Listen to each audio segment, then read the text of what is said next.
자, 창세기 10장입니다. 10장은 열방의 족보라고 이름이 붙여져 있습니다. 이름이 계속 나오죠. 근데 이 긴 이름의 족보 목록에 하나님께서 어떤 의도를 담아 두셨습니다. 오늘 본문 말씀 첫 1절 말씀을 보면 이렇게 말합니다. 1절에 노아의 아들 셈과 함과 야벳의 족보는 이러하니라 이렇게 나옵니다. 그리고 홍수 후에 그들이 아들들을 낳았으니, 그리고 마지막에 32절 말씀을 보면 이는 그 백성들의 족보에 따르면 노아 자손의 족속이요 홍수 후에 이들에게서 그 땅의 백성들이 나뉘었더라 이렇게 말합니다. 어떤 번역에서는 갈라졌더라. 자, 열방이 나뉘어졌다라는 말을 지금 처음에 1절과 그리고 또 32절 맨 마지막에도 같이 언급해 놓고 있습니다. 그래서 여기에서 그 10장의 키워드는 바로 열방입니다. 열방, 전 세계, 전 지구. 예. 그러니까 구원 이후에 이 전 지구의 세상은 어떤 방향을 향해서 가고 있는가를 지금 알려주고 있는 말씀입니다. 자, 우리가 이전에 묵상했던 9장 1절 말씀을 보면 하나님께서 노아와 그 아들들에게 생육하고 번성하여 땅에 충만하라. 창세기 그 이전에 하나님께서 아담에게 주셨던 그 명령과 동일한 명령을 노아 후손들에게 주셨죠. 그리고 오늘 10장으로 들어와서 그 하나님의 명령이 이제 현실화되어 가는 그런 장면이 나오는 것입니다. 근데 10장 말씀을 우리가 이렇게 잘 살펴보면은요, 3번 반복되는 요약이 나옵니다. 첫 번째 뭐냐면 야벳의 후손을 말합니다. 10장 5절 말씀이죠.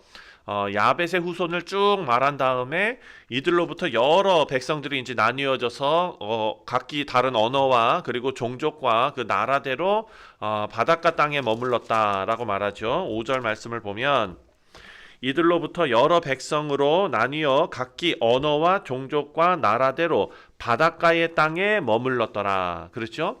그리고 이 첫 번째가 야벳의 후손을 말하고 이야기하는 것입니다. 두 번째는 함의 후손을 말하고 나서 20절 말씀을 보면 이들은 함의 자손이라 각기 족속과 언어와 지방과 나라대로였더라. 그리고 마지막이 누굽니까? 셈의 자손입니다. 셈의 후손을 쭉 말하고 31절에 이들은 셈의 자손이니 그 족속과 언어와 지방과 나라대로였더라. 반복되죠? 네.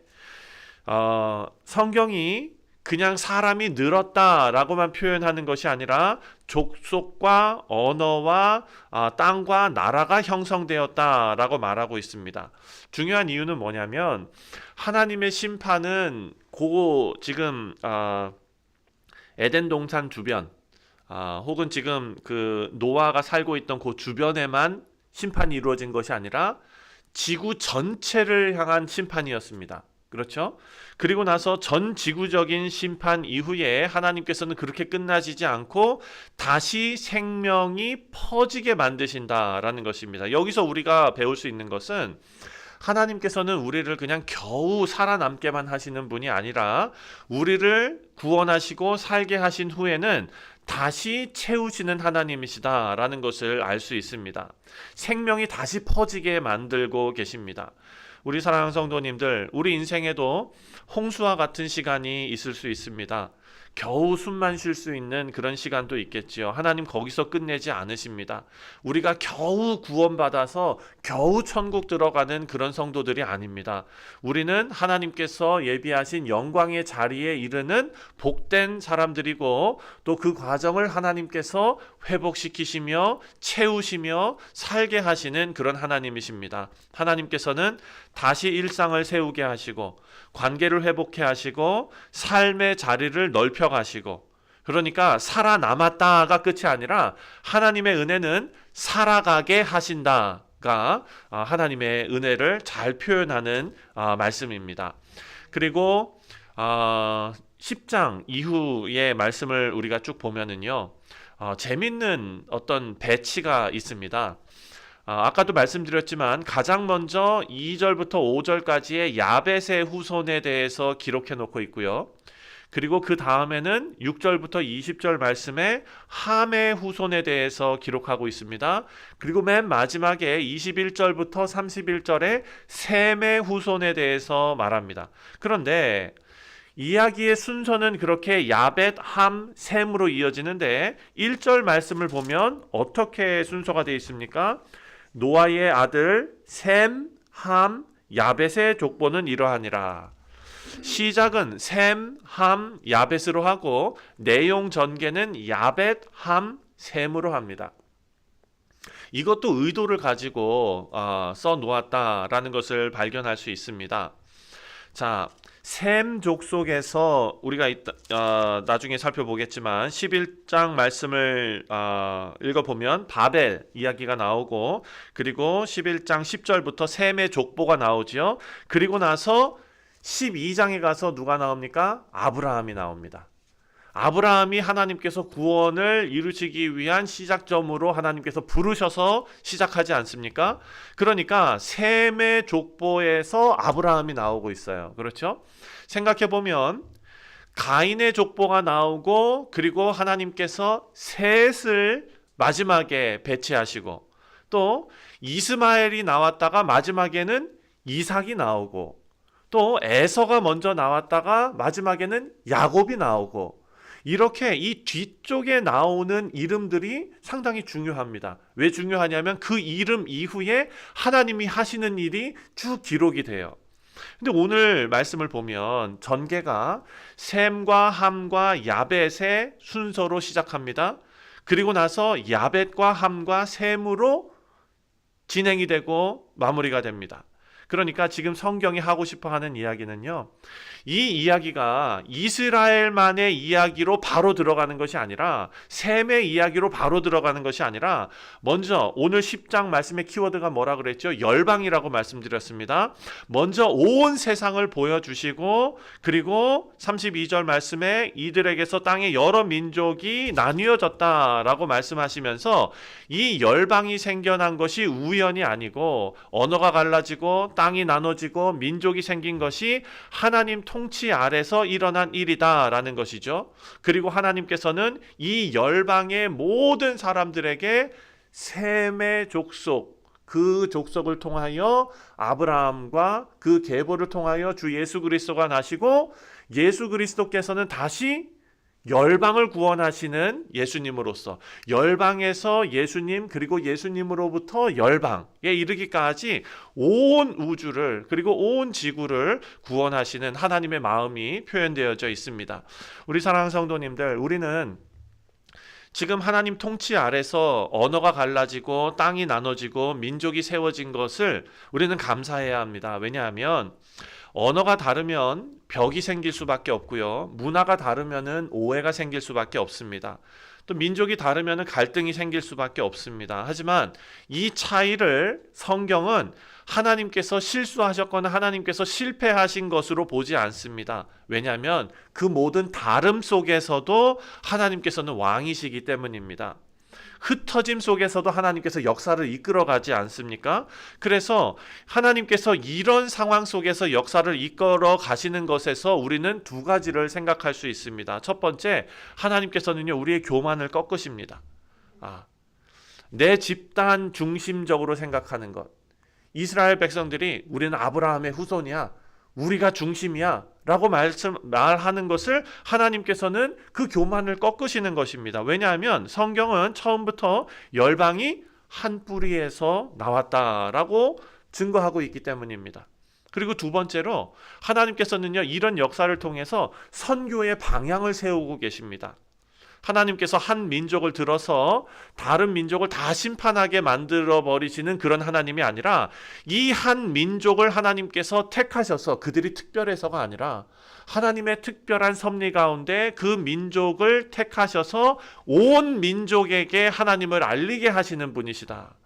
그러니까 그 민족을 택해서 예수님께서 이 땅에 오셔서 그 예수님을 통해서 온 민족에게 하나님을 알리게 하시는 그런 하나님이시다라는 것입니다. 그래서 오늘 10장 말씀은 다른 것이 아니라 선교의 배경이 된다라는 것을 기억해야 합니다. 자, 이제 다음 장에 11장에 가서는 바벨탑 사건이 나오고요. 거기서 인간의 교만이 얼마나 심각한가, 그리고 하나님의 심판으로 언어가 혼잡해지고 다 흩어버리시는 일이 기록이 되죠.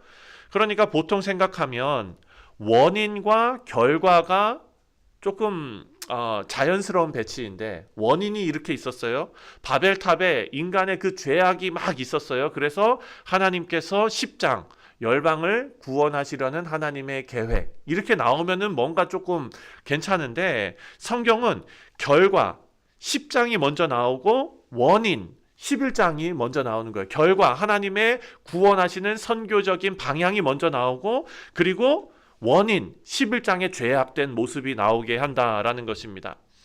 그러니까 성경은 오히려 열방의 흩어짐, 열방이 갈라지는 것을 심판의 결과로만 생각하지 말라라고 우리에게 말씀하고 있습니다. 창세기 10장은 흩어짐은 하나님의 약속이 성취되는 것이고, 왜냐하면 생육하고 번성하라고 했으니까요.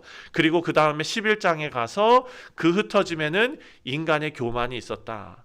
그리고 그뿐만 아니라 하나님의 판단도 들어있었다라고 우리에게 알려주고 있습니다. 우리 사랑하는 성도님들, 흩어짐 같은 그런 시간 속에서도 하나님의 손 안에서 그 모든 것이 축복의 방식이 될 수 있다라는 것을 기억하며 살아가는 우리 모두 되시기를 바랍니다. 하나님께서 이제 한 사람을 불러서, 아브라함이죠, 너로 말미암아 모든 민족이 복을 얻게 될 것이다 하고 복의 통로에 축복을 주십니다. 12장에 가면 나오죠.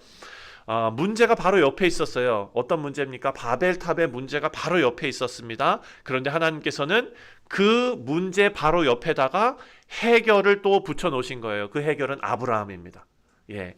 마찬가지로 이 열방의 족보는 하나님의 은혜를 생각하게 하고, 그 은혜의 시작을 더 선명하게 우리에게 보여주고 있습니다. 자, 말씀을 맺습니다. 우리 사랑하는 성도님들, 10장 말씀의 키워드, 이 열방이 어떻게 생겨났는가를 10장이 우리에게 보여주고 있고, 그리고 재밌는 것은 그 10장이 열방의 시작이라면 누가복음 10장에서 예수님께서 무엇을 하시느냐? 70집사들을 세우셔서 짝을 지어가지고 열방으로 파송을 하십니다. 그렇죠? 창세기 10장에서는 그 열방의 기원이 딱 나타나고, 예수님께서 누가복음 10장에서 그 열방을 향해서 제자들을 파송하시는 장면이 나옵니다. 그것은 누가복음에만 나옵니다. 예수님께서 제자들 70 또는 어떤 데서는 72 이렇게 세워서 보내시는데, 누가복음 10장 1절, 이 숫자가 왜 중요하냐면 성경 전통 그 계승 속에서는요, 창세기 10장이 온 세상 열방 이를 상징하는 것처럼 우리가 그 배워왔습니다. 이제 예수님께서 마치 창세기 10장의 열방을 다시 누가복음 10장에 펼쳐 놓으시고, 그곳에 하나님의 일꾼, 복음의 일꾼들을 직접 보내시는 것처럼 예수님께서 그렇게 사역을 하셨습니다. 그러니까 하나님이 창조하신 이 세계를 하나님께서 직접 구원으로 다시 거두시는 그런 일입니다. 사랑하는 성도님들, 교회는 한 민족 안에 머물 수가 없고요. 또 열방의 족보는 생명의 파송, 선교적인 배경이 되었고요. 그리고 예수님께서 그 파송하신 것이 바로 그 배경 위에 세워진 하나님께서 구원하시는 방법이었다라는 것을 우리가 배우게 되었습니다. 자, 말씀을 맺습니다. 오늘 10장 말씀 요약하면, 첫 번째로 온 세상은 한 뿌리에서 나왔습니다. 그리고 그 한 뿌리 위에 하나님께서 통치하시고, 그리고 흩으셨는데 그 흩어짐 속에서도 하나님께서는 약속을 이루십니다.